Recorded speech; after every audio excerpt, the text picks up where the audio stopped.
बोलते हैं उस कैरोलिन फोटोग्राफी में माना जाता है कि हर आदमी का अपना कलर का ऑरा होता है, बॉडी के आसपास का एक कलर होता है, ऑरा होती है। और कहते हैं आपके जो चक्र डेवलप हो चुके हैं उसके हिसाब से आपके ऑरा की कलर बदल जाती है। जैसा आपका ऑरा होगा वैसे आपके थॉट्स और इमोशंस भी होंगे। ऐसा हो सकता है कि कोई आदमी बहुत समझदार है, मतलब बहुत पढ़ा लिखा है, टॉप है, अपना कॉलेज में टॉप करता है, लेकिन उसकी ऑरा बहुत कमज़ोर है। क्यों? क्योंकि उसकी इमोशंस की और थॉट्स की मैच्योरिटी बहुत कम है, वो रिलैक्स्ड कम है, वो मेडिटेटिव बहुत कम है। और ऐसा भी हो सकता है कोई आदमी बिल्कुल पढ़ा लिखा नहीं है लेकिन फिर भी उसकी ऑरा बहुत गहरी है। अलग अलग लोगों की अलग अलग ऑरा होती है, वहाँ पर तो साफ साफ दिखती है। यहाँ पर भी आप चाहें तो ध्यान से देखने पर दिख सकती है। नमस्कार दोस्तों, स्वागत है आपका इस सीरीज़ में जिसका नाम मैंने रखा है, अब इसका नाम ही है जर्नी ऑफ सोल्स, जिसमें मरने के बाद और दोबारा पैदा होने के पहले इस दौरान में हम कहाँ रहते हैं इसके बारे में डॉक्टर माइकल न्यूटन ने एक किताब लिखी है। इसका नाम है जर्नी ऑफ सोल्स। इसमें हो सकता है बहुत से लोगों को विश्वास ना हो, कोई दिक्कत नहीं है, इसको आप फिल्म की तरह देखिए। बाहुबली कोई भी फिल्म देखते हैं तो उसमें आपको विश्वास थोड़ी होता है कि इतनी बड़ी बड़ी चीज़ें वो कर सकता है। और एक चीज़ के लिए टेंशन फ्री होइए, क्योंकि अगर वो चीज़ें झूठ है, जो भी इसमें लिखा है झूठ है, तो आप भूल जाएंगे। लेकिन अगर सच है तो अचानक से याद आ जाएगा। मेमोरी का काम है आपको सच की फोटो खींचकर देना। सच अपने आप में, फोटो सच नहीं होगा। अगर मैंने आपको सेब का फोटो खींचकर दिखा दिया तो सेब नहीं है, सेब का फोटो है। तो हो सकता है मरने के बाद ऐसा होता हो सकता ना होता हो, लेकिन पहचानेंगे कैसे आप? कैसे मालूम पड़ेगा मरने के बाद आप कल्पना कर रहे हैं या सचमुच में आप अपने आप को मॉलिक्यूलर वर्ल्ड में सूक्ष्म दुनिया में महसूस कर रहे हैं? आपको यहाँ से हेल्प होगी, इस बुक से। आज की क्लास चालू करने से पहले मैं आपको एक बात पूछना चाहता हूँ, थोड़ा सोच के बताइएगा, बहुत सीरियसली सोचिएगा, इतना आसान क्वेश्चन नहीं है ये। अगर आपको पता चल जाए कि लखीमपुर में भगवान कृष्ण जैसा एक आदमी रहता है, लेकिन वो बहुत फेमस नहीं है, वो बेचारे इंस्टाग्राम पे, यूट्यूब पे वीडियोस नहीं बना के डालते, उनका कोई विकिपीडिया पेज नहीं है, वो सिंपल से आदमी है, तो आप क्या उनसे मिलना चाहेंगे? मिलना चाहेंगे? Very good, very good. क्यों? उनके पास कुछ देने को नहीं है, ना पैसा है उनके पास, ज्ञान भी पता नहीं देंगे कि नहीं देंगे वो आपको।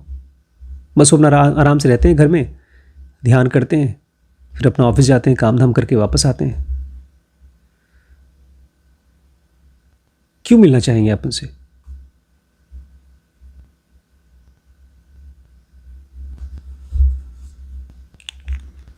सच पूछिए तो नहीं मिलना चाहेंगे।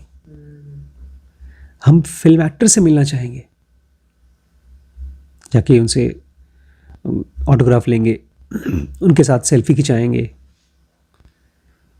कोई आदमी कृष्ण भगवान या रमण महर्षि या कोई भी जिसको हम मानते हैं कि बहुत समझदार है, उससे हम क्यों मिलने जाएंगे? हम डॉक्टर के पास जाते हैं क्यों? क्योंकि हम बीमार पड़ते हैं तब जाते हैं। अदरवाइज इंडिया का सबसे टॉप का अच्छे से अच्छा डॉक्टर हो, अब क्यों झांकेंगे उनके घर में?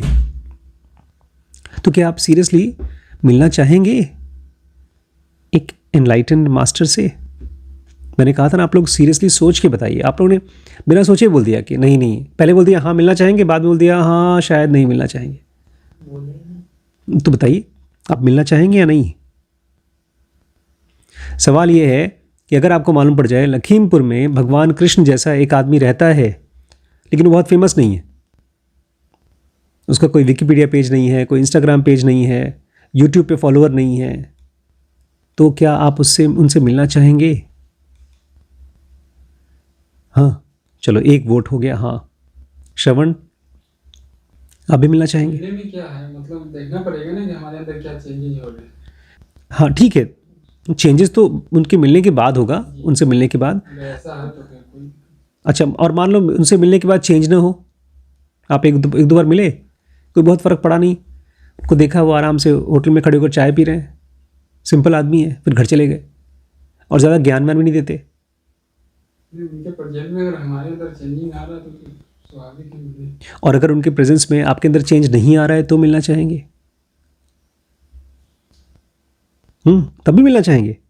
देखेंगे कैसा होता है यार, कृष्ण जैसा आदमी होता कैसा है, इतना फेमस आदमी, इतना ताकतवर मैजिकल आदमी, किताब में दिया गया, पूरी किताब फेमस आदमी है।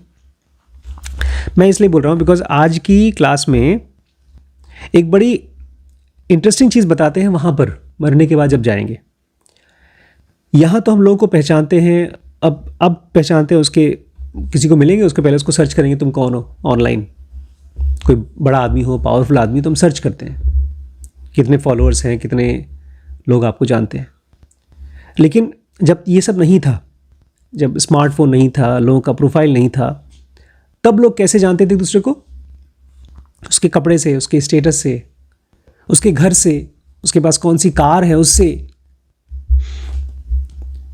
लेकिन जब ये भी नहीं था, मान लो उसके पास क्या है आप नहीं जानते, तो आप कैसे पहचानेंगे एक आदमी को कि वो बहुत वाइज है, बहुत ही वाइज, बहुत समझदार है, बहुत गहरा है या नहीं है?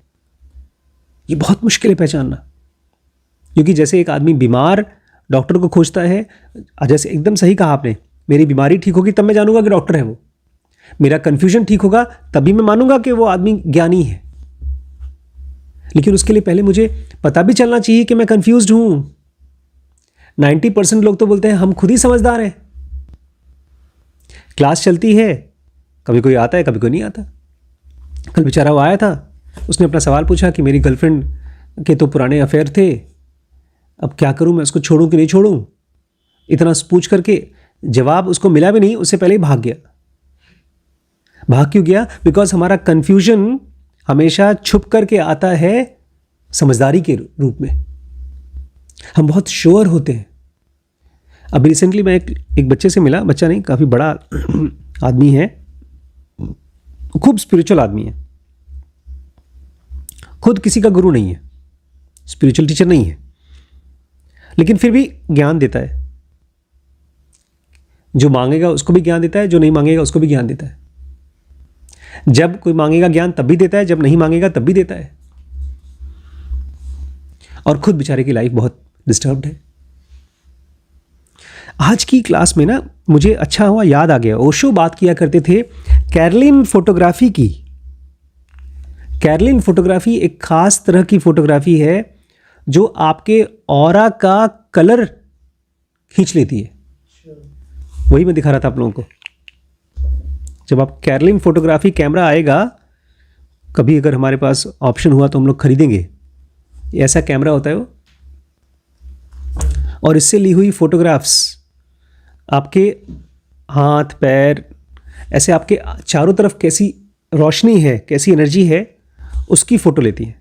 जैसे ये देखिए, एक हाथ की कैरलिन फोटोग्राफी ली गई है। क्या कर ले? अगर कोई बीमार है तो उसकी ऑरा कमज़ोर हो जाती है, कोई समझदार है तो उसकी ऑरा स्ट्रांग हो जाती है। आप लोगों को शायद याद हो, जनुगा में अलग अलग टाइम पे सोने वालों का अलग अलग ऑरा बताया गया है। जो रात को देर तक सोता है, देर तक जगता है, उसका ऑरा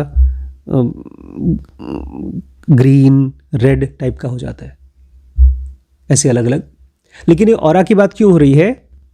क्योंकि वहाँ पर जब आप जाएंगे उस दुनिया में, यहाँ पर भी ऐसा आपको दिख जाएगा अगर आप देखना चाहें तो, मतलब उसके लिए साधना चाहिए, क्योंकि ब्रेन एकदम भरा हुआ है तामसिक और राजसिक थॉट से और एक्सपीरियंसेस से। वहाँ पर आपको दिखेगा कौन समझदार है कौन नहीं। उसका केस स्टडी हम लोग कल पढ़ेंगे, लेकिन आज थोड़ा सा उसके बारे में पढ़ लीजिए। एक बात है जो बार बार उस स्पिरिचुअल वर्ल्ड में सुनने को मिलती है, नॉन रिस्ट्रिक्शन। धरती हमको बांधती है, यहाँ पर हम बंधे होते हैं, बॉडी से रिस्ट्रिक्टेड है। बॉडी में आने के बाद अगर आप किसी के घर में जाना चाहें तो आपका रिस्ट्रिक्शन है, आप नहीं जा सकते। आप किसी के घर में नहीं जाना चाहते, आप किसी खूबसूरत बिल्डिंग में जाना चाहते हैं, आप नहीं जा सकते। अगर वो होटल है, कोर्ट है, बड़ी सुंदर है, लेकिन जा नहीं सकते आप। यहाँ पर ढेर सारी रिस्ट्रिक्शंस हैं। ऑथर कह रहे हैं जब मैं लोगों को हिप्नोटाइज करता हूँ, स्पिरिचुअल स्पेस में ले जाता हूँ, स्पिरिट वर्ल्ड में ले जाता हूँ, तो वहाँ पर अचानक से उनको सब चीज़ें वैसी दिखाई देती हैं जैसी उस दुनिया में होनी चाहिए, होती हैं। वहाँ पर एक कम्युनिटी ऑफ सोल लाइफ चलती है। बहुत बड़ा टेंशन खत्म हो गया मेरा, क्योंकि जब कोई मरता है ना तो लगता है अरे यार गया हो, कहाँ होगा, क्या कर रहा होगा। भगवान राम और वशिष्ठ मुनि के बीच में बातचीत हो रही थी। वशिष्ठ मुनि बताते हैं कि एक राजा थे, वो मर गए, उनकी रानी रो रही है कि मेरे पति मर गए, कहाँ क्या कर रहे होंगे। तो रानी ने देवी की पूजा की, सरस्वती देवी आई, बोलती क्यों रो रही हो? बोलती मेरे पति अकेले होंगे उस दुनिया में, मुझे भी मार दो, मैं उनके साथ रहना चाहती हूँ। बोलती है अरे पागल तू, चल दिखाती हूँ। वो लेकर गई उनको मॉलिक्यूलर वर्ल्ड में। उनका फिजिकल बॉडी यही है और वो सपने की दुनिया में चली गई। और वहाँ पर देखा बड़ा सा महल सेम टू सेम जैसा नीचे है। वहाँ देखा इनके जो हस्बैंड हैं आराम से राजगद्दी पे बैठे हैं। और ये खुश हो गई कि जाके मिलूँ। बोलती रुको, वो देखो रानी भी वहीं बैठी। बोलती ये मैं कैसे? बोलती यहाँ सब कुछ है, जो नीचे है वो ऊपर भी है, तुम्हारे बच्चे भी हैं, तुम्हारा घर भी है। हमारे माइंड में से एक प्रोजेक्शन होता है, मरने के बाद कोई अकेला नहीं रहता। ये कह रहे हैं there is community of soul life, कोई अकेला होता ही नहीं है। ये दुनिया बहुत समझदारी से डिजाइन की गई चीज है। तभी तो उससे पहले हम पढ़ रहे थे, नेचर ने हर एक प्रजाति को सोने के लिए कंपलसरी किया है। यहां तक कि समुद्र में सोना है, हो सकता है आपको आधे ब्रेन से सोना पड़े, बट सोना तो जरूरी है। ऑथर कह रहे हैं कि जो एवरेज सब्जेक्ट्स हैं, मतलब बहुत ज़्यादा समझदार नहीं हैं, वो बोलेंगे हम तो अपनी प्राइवेट स्पेस में रहते हैं, जहाँ रहते हैं काम करते हैं। लेकिन कोई भी ऐसा इंसान नहीं है स्पिरिट वर्ल्ड में जो बोले कि वो दुनिया कन्फाइनिंग है, मतलब वहाँ पर आपको रिस्ट्रिक्शन फील नहीं होता। और शायद इसीलिए हम लोग को फिजिकल वर्ल्ड में जब जगना होता है, नींद से जब जगते हैं तो बड़ा लगता है अरे यार कितना अच्छा लग रहा था वहाँ पे। कभी पूछा है आपको मॉलिक्यूलर वर्ल्ड क्यों अच्छा लगता है? मतलब सपने क्यों अच्छे लगते हैं, सोना क्यों अच्छा लगता है? बिकॉज ऑफ फ्रीडम है। एक बार कहते हैं किसी को हिप्नोटाइज हम लोग कर देते हैं तो वो जाएगा पहले अनकॉन्शियस स्टेट में। किस में जाएगा? अनकॉन्शियस या सबकॉन्शियस। और उसके बाद कहते हैं वो जाता है सुपर कॉन्शियस स्टेट में। ये सुपर कॉन्शियस कह रहे हैं, लेकिन मुझे इसको ठीक करना है। जनुगा ने बहुत अच्छे से मेरी हेल्प की है इसको समझने में। जनुगा कहती है कि जब आप जगते हैं तो उसको हम लोग कहते हैं कॉन्शियस। ठीक है, कॉन्शियस क्योंकि हम अपने हाथ पैर के बारे में जानते हैं, लोगों के बारे में जानते हैं, चीज़ों को हम कनेक्ट कर सकते हैं। ये मेरा भाई है, माँ बाप हैं, घर है, एट्सेट्रा। लेकिन जब हम सोते हैं उसको साइकोलॉजिस्ट कहते हैं अनकॉन्शियस, क्योंकि उसका इसके साथ जगने के साथ में कनेक्शन नहीं है, इसलिए हमने उसको बोल दिया अनकॉन्शियस। लेकिन जनुगा कहती है ये अपने आप में कॉन्शियस है, वो अपने आप में कॉन्शियस है। जब आप सपने की दुनिया में जाते हैं उसकी अलग कॉन्शियसनेस है, वो भी एक सजगता है। और अगर आप ध्यान करते हैं तो सेक्शन 3 में जब पहुंचेंगे उसकी अलग कॉन्शियसनेस है। और एक योगी इन तीनों को कनेक्ट कर लेता है। रमन महर्षि जब जगते हैं यहाँ पर तो आपसे बात करते हैं, उनको पता है कि मैं फिजिकल वर्ल्ड में हूँ। फिर जब वो जाते हैं मॉलिक्यूलर वर्ल्ड में, उनको पता होता है कि मैं मॉलिक्यूलर वर्ल्ड में हूँ और मैं इससे पहले फिजिकल वर्ल्ड में था। और जब वो मिस्टिकल वर्ल्ड में जाते हैं जहाँ पर चमत्कारी शक्तियाँ इस्तेमाल कर पाते हैं, उसमें भी उनको पता है कि 2 दुनिया और है, मैं उसमें ट्रैवल कर पाता हूँ। तो तीनों दुनियाएं अपने आप में कॉन्शियस हैं। एक योगी इन तीनों को कनेक्ट कर लेता है और फाइनली जो कंप्लीटली एनलाइटन हो जाता है वो सेक्शन 4 पर पहुंचता है। उसके लिए कोई बाउंड्री होती ही नहीं है, वो होता है कृष्ण जैसा इंसान। तो यहाँ पर जो कह रहे हैं ना, जब हम किसी को हिप्नोटाइज करते हैं तो वो चला जाता है सुपर कॉन्शियस स्टेट में। मतलब वो कह रहे हैं कि वहाँ पर वो कॉन्शियस हो जाता है। और most people are able to tell me about having freedom of movement. ज़्यादातर लोग जब वहाँ पहुँचते हैं तो बोलते हैं यहाँ पर फ्रीडम ऑफ मूवमेंट है यार, कोई रुकावट नहीं है, आप कहीं भी जा सकते हैं, घूम फिर सकते हैं, बोलते हैं। और वहाँ पर बहुत सी ऐसी जगह है जहाँ पर समझदार बहुत हाईली इंटेलिजेंट सोल्स इकट्ठा होती हैं, गैदर इन अ रिक्रिएशनल एटमॉस्फेयर, मौज मस्ती करने के लिए पार्टी चलती है। ये जो आप देखते हैं भजन चलता है मंदिरों में, गुरुद्वारे में, वो मेंटली रिक्रिएशनल है। एक आदमी बहुत डरा है, उसके साथ कुछ बुरा हुआ है, कोई बीमारी हो गई है, कोई घर में डेथ हो गई है, और जब वो भजन सुनता है तो उसको याद आता है ईश्वर का, ताकि वो पेन को भूल सके, लाइफ को याद करता है ताकि डेथ को भूल सके। ऐसा चीज़ यहाँ पर तो कम होता है, वहाँ पर ज़्यादा होता है। ऑथर कह रहे हैं इन दीज कम्युनल एरियाज, मतलब ये वो जगह जहाँ पर सब लोग इकट्ठे होते हैं, floating souls socially engage in many activities. तैरती हुई आत्माएं एक दूसरे से एंगेज करती हैं, बातचीत करती हैं, बहुत सी एक्टिविटीज़ करती हैं। सम आर क्वाइट प्लेफुल, और कुछ तो प्लेफुल हैं, बहुत मजाकिया हैं।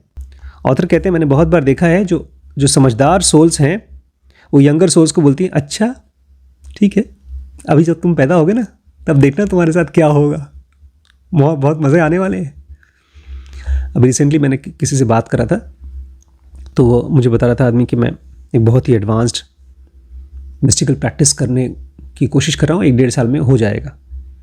तो मेरे मन में भी यही आया, ठीक है देखो हम और आप सब मिलकर के बड़ी बड़ी प्रैक्टिसेस करते हैं, फिर लाइफ क्या करती है, बाढ़ ले आती है।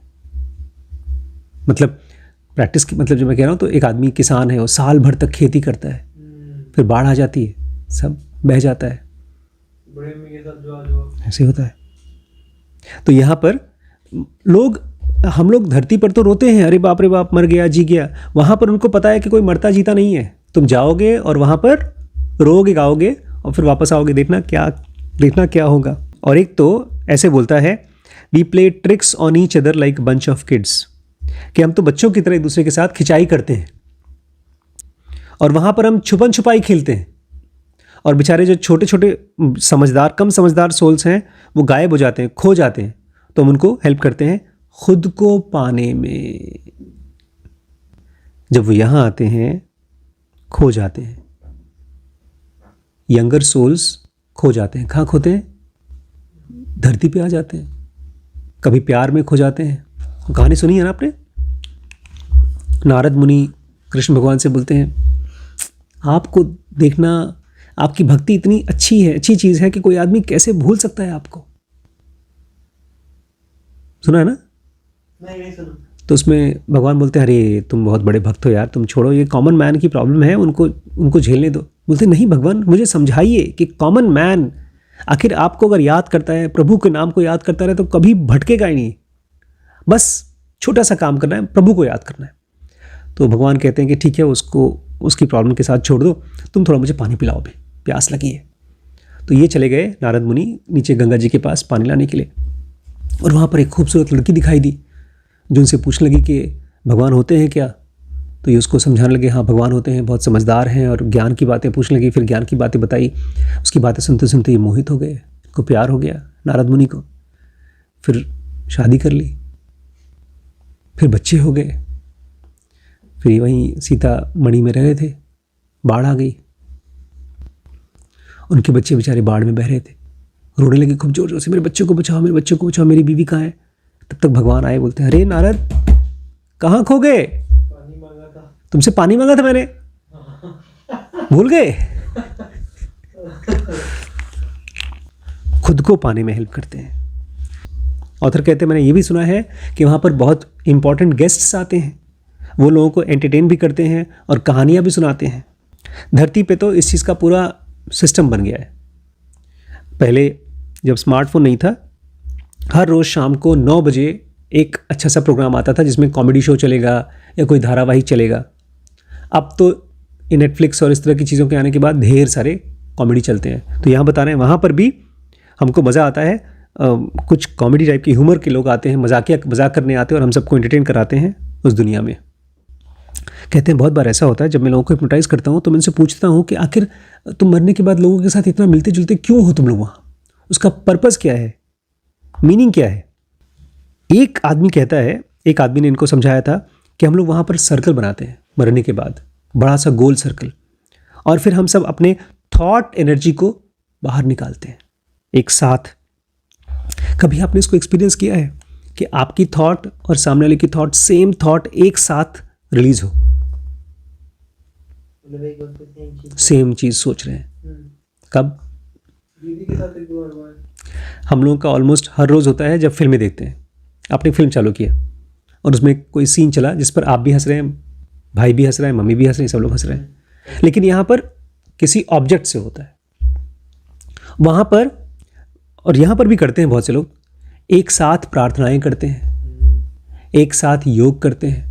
घरों में जब चीज़ें एक साथ नहीं की जाती तो लड़ाइयाँ होती हैं। हस्बैंड अपने टाइम से खा रहा है, वाइफ अपने टाइम से खा रही है, बच्चे अपने टाइम से खा रहे हैं। खाने का टाइम भी अगर एक साथ कर दो तो उसमें भी थॉट्स एक्सचेंज होते हैं। और मान लीजिए मेरे थॉट्स आपसे अलग हैं, मैं आस्तिक हूँ, आप नास्तिक हैं, तो लड़ाई होगी। लेकिन ये केवल थॉट्स हैं। ऑथर कह रहे हैं वहाँ पर हम लोग इकट्ठे होते हैं, सर्कल बनाते हैं और थॉट एनर्जी को प्रोजेक्ट करते हैं। ये बहुत ही अच्छी चीज़ हम सबके साथ होती है। Always a connection with higher power is reported here. और जब सब मिल करके अपने थॉट को प्रोजेक्ट करते हैं तो एक हायर पावर नीचे आती है, एक एनर्जी हमसे बड़ी, हमसे समझदार उनके पास आती है, उनसे कनेक्ट करती है। और एक आदमी, तो कुछ लोग कहते हैं कि वहाँ पर जब थॉट्स के रिदम को जोड़ते हैं, इतना रिदम इतना अच्छा होता है कि लगता है जैसे कि हम सब गाना गा रहे हैं। यहाँ भी यही करते हैं जब कोई ग्रुप में भजन गाता है। आपने कभी ग्रुप में भजन गाया है? आएंगे, मैंने बुलाया है उनको, मेरागर अंकल को, वो आएंगे। उनके यहाँ तो जो सिस्टम, जो क्लासेस होते हैं, मेडिटेशन के प्रोग्राम्स होते हैं सुबह से लेकर शाम तक, उसमें प्रॉपर भजन के टाइम होते हैं, गाते ही भजन उसमें। मैंने अभी रिसेंटली गाया था उनके साथ, बहुत अच्छा लगता है। चाहे आपको गाना नहीं आता हो फिर भी आप गाएंगे, अच्छा लगता है आपको। बोलते मरने के बाद वहाँ बहुत बार बहुत खूबसूरत तरीके से डांस चलता है। जब आत्माएं वर्ल्ड करती हैं, घूमती हैं, तो रंगों का और रोशनी का, कलर्स और रोशनी का पैटर्न्स दिखाई देता है। और कहते हैं वहाँ पर कोई फिजिकल चीज़ की ज़रूरत नहीं होती, लेकिन फिर भी लोग चाहें तो जो ग्रुप, बड़ा सा ग्रुप बन रहा है गोल गोल, उसके बीच में कभी कोई श्राइन बना लिया, कोई छोटा सा आश्रम बना लिया, कोई बोट बना कर रख दी, कोई जानवर को बैठा दिया, मतलब सब माइंड से क्रिएट कर दिया, पेड़ लगा दिया या समुद्र का बीच इकट्ठा कर लिया, जैसा आपको चाहिए वैसा आपने बना लिया और उसके आसपास में डांस करते हैं। और ये क्यों करते हैं? कभी बोट दिखा रहे हैं, कभी पेड़ दिखा रहे हैं, क्यों? बिकॉज वो जो सोल्स इकट्ठी हो रही हैं वहाँ गाना गाने के लिए, डांस करने के लिए, उनके लिए धरती पर वो लाइफ बड़ी इंपॉर्टेंट थी, तो याद कराते हैं हम लोग को। हर एक, देखिए आप लोग नहीं करते होंगे लेकिन करते हैं, अक्सर करते हैं हम लोग, कॉन्शियसली नहीं करते, अनकॉन्शियसली करते हैं। हम कल को, परसों को, नरसों को याद करते हैं, उसमें से देखने के लिए कि उसमें क्या गलती की, सीख सकें। और मान लीजिए कोई आदमी याद नहीं करता तो उसको ज़बरदस्ती याद कराती है लाइफ कि तुमने ये गलती की थी, सीखो।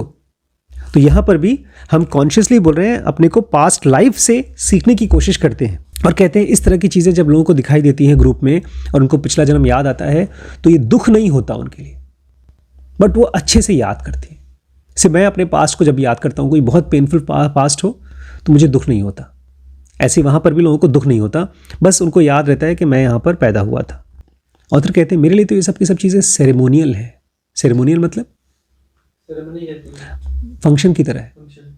अभी मान लीजिए हम लोग कोई इनॉग्रेशन का फंक्शन करें, 3rd एनिवर्सरी 4th एनिवर्सरी आने वाली, तो गाना लगा देंगे, तो एक त्यौहार का वहाँ पर त्यौहार चलता है मरने के बाद। बोलते हैं वहाँ पर बहुत सी ऐसी जगह है जिसका फंक्शन सेम होता है, काम एक ही होता है, लेकिन फिर भी उनकी इमेज बदल जाती है।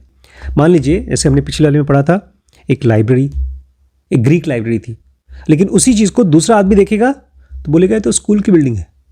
एक आदमी कहेगा ग्रीक लाइब्रेरी, लेकिन दूसरा आदमी कहेगा स्कूल बिल्डिंग। क्यों? बिकॉज उसके माइंड में उसकी जो इमेज है, ये तभी तो यहाँ फ्रीडम ज़्यादा है, वहाँ पर ज़्यादा फ्रीडम है। यहाँ पर आपको वही देखना होगा जो फिजिकली दिख रहा है। यहाँ पर हम अपने बच्चों को देखते हैं तो क्या दिखता है पता है? नकारा है, कुछ काम ही नहीं करता, और जबरदस्ती उसको अपने माइंड के हिसाब से बदलने की कोशिश करते हैं। वहाँ पर हर आदमी जैसा उसका मन है वैसा चीज़ें देखता है, वहाँ पर ज़्यादा फ्रीडम है। ऑथर कहते हैं धरती पर अगर कोई आदमी किसी चीज़ के साथ बहुत स्ट्रांगली कनेक्टेड है, अटैच्ड है, तो उसको वो मरने के बाद वहाँ देखता है। लेकिन इसमें आप एक पॉइंट पकड़ नहीं रहे, धरती पर किसी चीज़ के साथ स्ट्रांगली अटैच्ड है उसको वहाँ देखता है। और गीता में कृष्ण क्या कहते हैं, एक योगी को डिटैचमेंट सीखना होगा। यम, नियम, आसन, प्राणायाम, प्रत्याहार मतलब होता है डिटैचमेंट। तो जब आप अपने किसी चीज़ से, किसी घर से, किसी बच्चे से आप अपने आप को बहुत स्ट्रांगली अटैच्ड करके रख रहे हैं, तो मरने के बाद भी आपको वही दिखाई देगा और फिर आप फिर से वैसे पैदा हो जाएंगे। ऑथर कह रहे हैं वहाँ पर जो चीज़ से आप स्ट्रांगली अटैच्ड हैं वही दिखाई देगा। और बहुत से लोग, ऑथर कहते हैं, वहाँ से जब आते हैं, जब मैं हिप्नोटाइज करता हूँ, पास्ट लाइफ के बीच में जाकर के वापस आते हैं, बोलते हैं यार उतना ज़्यादा था वहाँ पर कि हम डिस्क्राइब नहीं कर सकते, शब्दों में बता नहीं सकते। हर आदमी बोलेगा मैं गया था, मैंने ये देखा था और उसका ये मतलब था। मुझे याद है जब मैं एक मेडिटेशन प्रोग्राम में था, तो हम लोग का 15 दिन का सेशन चल रहा था। आंख बंद करके हम लोगों को ध्यान करना था। तो कभी कभी उसमें हम लोग बहुत गहरे ट्रांस में चले जाते थे। तो मुझे कभी कोई पंछी दिखाई दे रहा है, कोई देवता दिखाई दे रहा है, और जब मैं आंख खोलता हूँ तो उसका एक खास मतलब समझ में आता था मुझको। आप जब मेडिटेशन ना करो तो वो दुनिया के सिंबल्स को पहचानना मुश्किल है, क्योंकि वो वर्ल्ड सिंबल्स की बनी है। और पता है सिंबल्स की क्यों बनी है? क्योंकि यहाँ पर अलग अलग सिंबल्स से क्या चीज़ हमारा कनेक्टेड है, जिसको हम एंजॉय करते हैं या नापसंद करते हैं। कोई भी चीज़ हो दुनिया में, कल हम बात कर रहे थे निसर दत्त के साथ में मेडिटेशन में बात कर रहे थे, हर चीज़ दुनिया की हमारे लिए क्या है? इमोशन। ये मेरा बेटा है। श्रीश को मम्मी ने पैदा नहीं किया, मम्मी जी ने, फिर भी उनका इतना लगाव था कि जब श्रीश वहां से गया तो भैया 1 हफ्ते तक खाना नहीं खाई।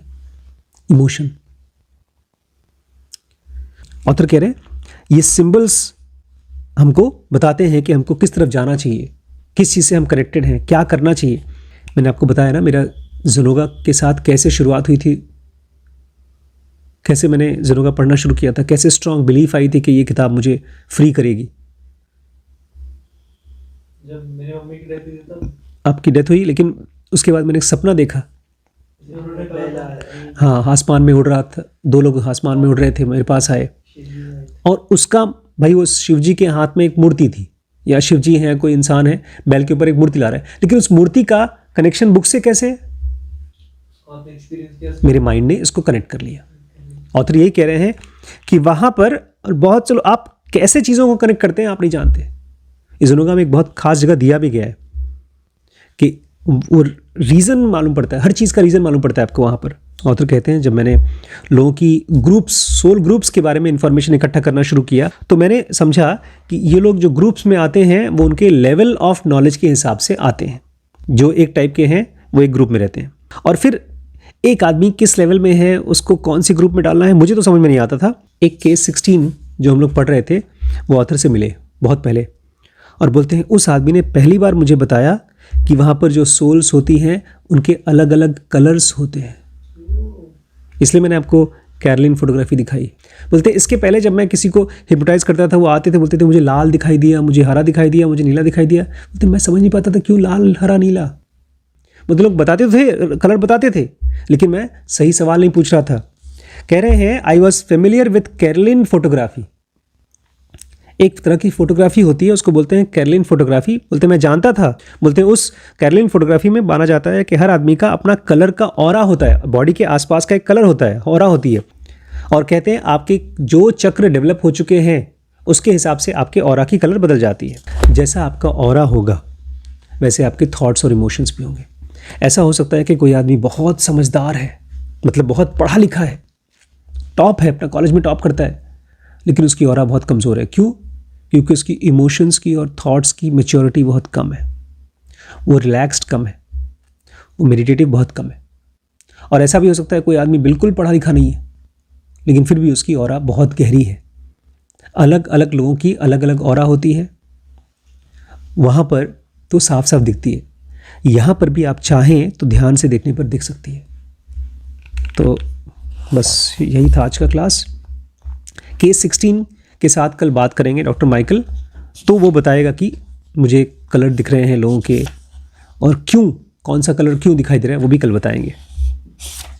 उसके बाद फिर ये चैप्टर ख़त्म हो जाएगा। ठीक है, हम सब के ऑरा होते हैं और अपनी ऑरा को देखिए, आप चाहेंगे कि हमें दिखे, फिलहाल आप ऑरा को नहीं देख पाते हैं, कोई बात नहीं, थॉट्स को देखिए अपने। आपके थॉट्स ही आपकी ऑरा है। जितना नेगेटिव थॉट, जैसे अभी दिख रहा था मैं, वो बच्ची किसी से लड़ रही थी, अपने किसी काम के लिए लड़ रही थी, बट अगर मन में बार बार लड़ाई आ रही है, अपनी बात को कहने के लिए गुस्सा आ रहा है, आप शांति से नहीं कह पा रहे हैं, इसका मतलब आपकी ऑरा कमज़ोर हो रही है। ठीक है, कल पढ़ेंगे और